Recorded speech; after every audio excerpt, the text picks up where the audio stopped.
Acha students, welcome to this mobile class, okay? Because everywhere I am outside the class, that will be a mobile class for you. We were discussing day before yesterday the objectives of Pakistan foreign policy, okay? So one of its objectives was to defend the territorial sovereignty and security of Pakistan. Okay, so territorial security of Pakistan is there to defend its borders against its enemies. Okay. And number two, we have the ideological objectives of Pakistan. Okay, ideological that about this I also told you that before yesterday. Okay, that to defend the frontiers of Pakistan, that actually those frontiers have no existence. Okay, ideological objectives क्या है, मसलन देखिए पाकिस्तान के ख़िलाफ़ ऐसी साजिश, ऐसी पॉलिसियाँ किसी बैरूनी दुश्मन की, ठीक है, तो उनका तोड़ करना, नज़रियाती तौर पर उनका जवाब देना, और पाकिस्तान के ख़िलाफ़ मतलब जो रेशे दवानियाँ हो रही है या गलत मालूमात अगर कोई फैला रहा है, ठीक है, तो उनका जवाब देना, ये हमारी नज़रियाती या आइडियोलॉजिकल प्रोटेक्शन है। सही है। अब जानते हैं कि पाकिस्तान इस्लामी दुनिया में एक अहम मुकाम रखता है, बल्कि ये जो रीजनल पॉलिटिक्स है, ठीक है, तो इसमें भी पाकिस्तान इस खित्ते का एक अहम तरीन मुल्क है, क्योंकि पाकिस्तान की लोकेशन ही ऐसी है कि ये लोकेशन इसे ख़ुद ब खुद एक अहम मुल्क बना देती है। ठीक है, तो मतलब हम कह सकते हैं जहाँ तक पाकिस्तान का इस्लामी दुनिया से इसके ताल्लुकात का ताल्लुक़ है, तो हम कह सकते हैं कि पाकिस्तान ये इस्लामी दुनिया की रूह है। सही है।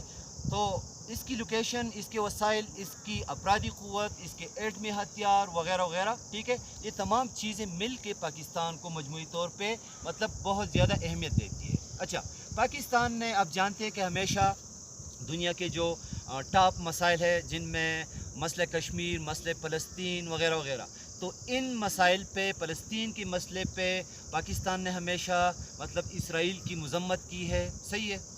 और फ़लस्तीनियों का साथ दिया है। इस तरह जहाँ तक कश्मीर का ताल्लुक़ है, तो कश्मीर के मसले पर भी पाकिस्तान ने हमेशा एक ऐसा स्टैंड लिया है जो मतलब कश्मीरियों की उमंगों, उनकी ख्वाहिशात के मुताबिक हो, और जो पाकिस्तान के अपने मुफादात के भी मुताबिक हो। ठीक है, क्योंकि पाकिस्तान शुरू ही दिन से ही 1948 से कहता चला रहा है कि इस मसले को हमें गुफ्त व शनीद के साथ, भारत के साथ मतलब बातचीत के ज़रिए हल करना है। तो इसके अलावा हम 1991 में बोस्निया का मसला दरपेश हुआ यूरोप में। ठीक है, तो बोस्निया एक छोटा सा इस्लामी मुल्क है, यूगोस्लाविया ये एक मुल्क था। तो 1991 में इसके टूटने के बाद इसके 3 मतलब हिस्से बने, एक का नाम बोस्निया, दूसरा क्रोएशिया और तीसरा सर्बिया। सही है। तो मतलब वहाँ पे जंग छिड़ गई, सर्ब जो है उन्होंने बोस्निया के मुसलमानों पर हमला कर दिया। तो पाकिस्तान ने अपनी फ़ौज भी अक़वाम मुत्तहिदा की फ़ौज की मतलब झंडे तले वहाँ पे भेज दी। वहाँ पे हमारे मतलब फ़ौजी भी शहीद हुए। इसी तरह सोमालिया में मुख्तलिफ़ बहुत सारे ऐसे ममालिक हैं जहाँ पे पाकिस्तान, अक़वाम मुत्तहिदा ने पाकिस्तान की जब भी मतलब इनकी इससे फ़ौजी मदद की दरख्वास्त की, तो पाकिस्तान ने हमेशा मतलब उनकी दरख्वास्त का जो है बरम रखा, अपनी अफवाज भेज दी। ठीक है, तो इस तरह हम 1991 में खलीज में जंग हुई थी, अमेरिका ने इराक़ पर हमला कर दिया था 34 ममालिक को साथ मिला के। तो उस खलीज की जंग में भी पाकिस्तान ने अपनी 40,000 अफवाज जो है ये मक्का और मदीना की हिफाजत के लिए, दूसरे मानों में मतलब सऊदी अरब की हिफाजत के लिए भेज दी थी। ठीक है, तो अरब इसराइल जंग में अरबों की इसराइल के साथ 3 जंगें हुई हैं। तो उन जंगों में भी पाकिस्तान ने उर्दन का और शाम का इनका मतलब इनकी भरपूर मदद की, ठीक है। इसमें कुछ इसराइली तैयारी भी गिराई गई, ज़मीनी झड़पें भी हुई उनके साथ, मिस्र की फ्रंट से भी, सहराई सीना के इलाके से, और इस तरह मतलब उर्दन की तरफ से भी। तो पाकिस्तान मतलब हमेशा इंटरनेशनल पॉलिटिक्स में एक्टिव रहा है और अभी भी है। अच्छा, इस तरह OIC का क़याम जो है 1969 में, तो इसकी तजवीज़ भी पाकिस्तान ने दी थी, क्योंकि पाकिस्तान चाहता था कि एक ऐसी तंजीम हो जो मुसलमान ममालिक के मसले जो है इनको अक़वाम मुत्तहिदा की मदद के बग़ैर जो है अपने बाहमी तौर पर हल कर सके। ये We will turn to point third, that is the development in financial and economic trends, ठीक है। तो आपको उस दिन हमने बता दिया था कि पाकिस्तान की मतलब पाकिस्तान के सामने दो किस्म की सरहदात है। एक इसकी जुग़राफ़ियाई हदूद है, वो सरहदात जो मतलब जुग़राफ़िए से ताल्लुक़ रखती है। दूसरी सरहदात वो है जो नज़रियाती है, ठीक है। तो जुग़राफ़ियाई सरहदों के साथ साथ नज़रियाती सरहदात का दिफा भी मतलब ये मुल्क की पाकिस्तान की एक अहम ज़िम्मेदारी बनती है। और उसका दिफा कैसे किया जाता है? तो नज़रियाती मतलब दिफा पाकिस्तान का ये है कि आइडियालॉजी ऑफ पाकिस्तान, इसके मुतालिक दो कौमी नज़रिए के मुतालिक पाकिस्तान की किरदार कुशी करना, पाकिस्तान को मतलब गैर अहम ज़ाहिर करना, या जिस तरह इंडिया में दो कौमी नज़रिए के ख़िलाफ़ मतलब बातें की जाती है, ठीक है। तो ये तमाम चीज़ें उनका दिफा करना, दो कौमी नज़रिए का दिफा करना, पाकिस्तानी कौम का और पाकिस्तानी नज़रियात का, इस तरह पाकिस्तानी कल्चर, पाकिस्तानी ज़ुबानें, पाकिस्तान मुख्तलिफ बहुत सारी चीज़ें इसमें आ जाती है। तो ये वो नज़रियाती दिफा है, ठीक है, जो मतलब जो ज़मीनी सरहदात के साथ साथ ये भी मतलब पाकिस्तान की ज़िम्मेदारी बनती है। अच्छा, इसमें अब थर्ड नंबर पॉइंट, ठीक है, मतलब ये फॉरेन पॉलिसी क्या है या objectives of Pakistan foreign policy, ये हो चुकी थी। फिर ऑब्जेक्टिव्स में एक थी territorial sovereignty and security of Pakistan, जबकि दूसरी थी ideological objectives and security of Pakistan, ठीक है। तो ये दो चीज़ें डिस्कस हो चुकी थी। और थर्ड नंबर पर अभी जो बाकी है, जो जिस तरह मैंने आपको बताया, तो किसी मुल्क की दिफाई तरक्की के लिए माशी पहलू बहुत ज़्यादा अहमियत रखता है। क्यों अहमियत रखता है? इसलिए कि जब मतलब मुल्क के पास पैसा होगा, माशी तौर पर वो मतलब खुद कफ़ील होगा, तो इसी हिसाब से वो टैंक ख़रीद सकेगा, दोस्त ख़रीद सकेगा, तैयारी जो है मतलब ये लेने की पोजीशन में होगा। और मतलब दिफाई तौर पर जितनी भी चीज़ें हथियारों की मद में किसी मुल्क की दिफा के लिए ज़रूरी है, तो मतलब उन चीज़ों का हुसूल तभी मुमकिन हो सकता है जब किसी मुल्क के पास पैसा हो। सही है। तो हम फॉरेन पॉलिसी, पाकिस्तान की फॉरेन पॉलिसी के हवाले से थर्ड पॉइंट जो कि development in financial and economic trends, इसका जिक्र कर रहे थे, ठीक है। तो 2001 के बाद जो 9/11 के हमले थे, उसके बाद दुनिया की सियासत जो है ये बिल्कुल बदल के रह गई है, ठीक है। बहुत सारी चीज़ों में मतलब तब्दीली आई है। अभी तो रही सही कसर जो है ये कोरोना ने पूरी कर दी है।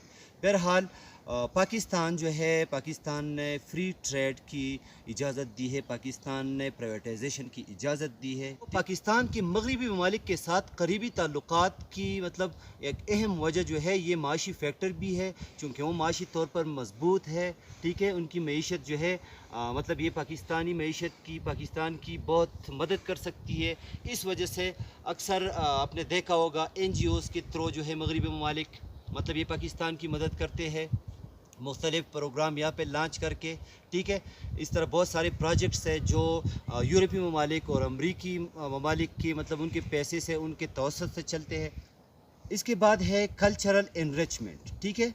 तो कल्चर का जो फैक्टर है सकाफ़त का, इसकी भी दुनिया के मुख्तलिफ़ सकाफ़तों पर, मुल्कों पर तो मतलब इनफरादी तौर पर, इस तरह इज्तिमाई तौर पर भी मुख्तलिफ़ लोगों पर, तो इस कल्चर के बहुत सारे असरात पड़ते हैं, पॉजिटिव असरात भी पड़ते हैं। मसलन पाकिस्तान अभी कोई आ गया, ठीक है, तो पाकिस्तान के लोगों का आपको पता है मेहमान नवाज़ी के हवाले से, ख़ास तौर पर शुमाली इलाक़ों के जो लोग हैं, शुमाली इलाक़ों में खैबर पुख्तनख्वा और मतलब गिलगित बल्तिस्तान ये सारे आते हैं, बशमूल चतराल वग़ैरह।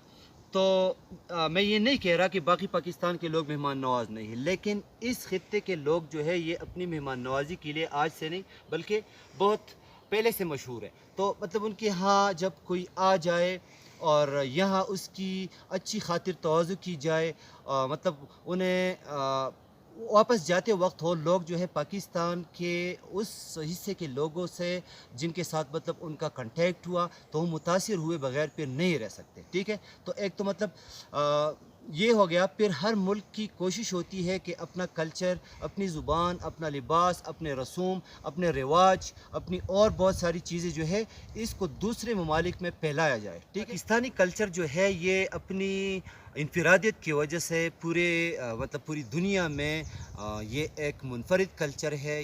پاکستانی کلچر چونکہ یہ مختلف کلچرز کی ورائٹی ہے، اس میں آپ کو Pakhtun culture, Punjabi culture, Baloch culture, Kashmiri ثقافت، اس کے ساتھ ساتھ مطلب بہت سارے سندھ کی ثقافت، پھر مطلب پاکستان میں جو اور بھی اس کے علاوہ بہت سارے لوگ رہتے ہیں، خاص طور پر گلگت بلتستان، ان کا اپنا ایک کلچر ہے. ٹھیک ہے، اور بہرحال مطلب یہ کہ ہمارا کلچر، پاکستانی کلچر مختلف ثقافتوں کا، ڈھیر ساری ثقافتوں کا اس کا مجموعہ ہے. اس وجہ سے مطلب ہمیں بہت ساری ورائٹیاں جو ہے یہ اس میں ملتی ہے. اور یہی وجہ ہے کہ جب یورپی ممالک یا مطلب دنیا کے کسی دوسرے اور حصے سے جو مہمان آ جاتے ہیں پاکستان تو وہ اچھے تاثرات لیے بغیر نہیں رہ سکتے. تو پاکستانی کلچر مختلف اسلامی اقدار کی عکاسی کرتا ہے، مثلاً ٹولرنس، ایک دوسرے کو برداشت کرنا، اس طرح دوسروں کے لیے احترام، ٹھیک ہے، اور ہمدردی، مہمان نوازی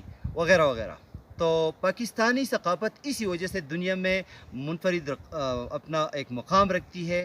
اسے بہت سارے لوگ پسند کرتے ہیں، اس کی بہت ساری خوبیاں ہیں. ٹھیک ہے، اس طرح پاکستان کے جوتے، خاص طور پر چار سدہ یا پشاوری جوتے جس کو کہتے ہیں، ٹھیک ہے، تو مطلب اس کو بہت ساری کمپنیوں نے جو کہ ملٹی نیشنل کمپنیز ہے یا پاکستان میں بڑی سطح پر، قومی سطح پر مطلب موجود ہے، تو انہوں نے انہی چپلوں کی نقل بھی وہ تیار کر لیتے ہیں مارکیٹ میں بڑے مہنگے داموں، مطلب وہ بھیجی جاتی ہے، لیکن 2-3 مہینے بھی مطلب وہ ٹک نہیں سکتی. تو یہ مطلب پاکستانی کلچر کا اس کا پھر چترالی پکول اس کو لے لے. ٹھیک ہے، اور بہت ساری اور چیزیں جو ہے مطلب پاکستان کلچرل انریچمنٹ کے لیے ان حوالوں سے مشہور ہے.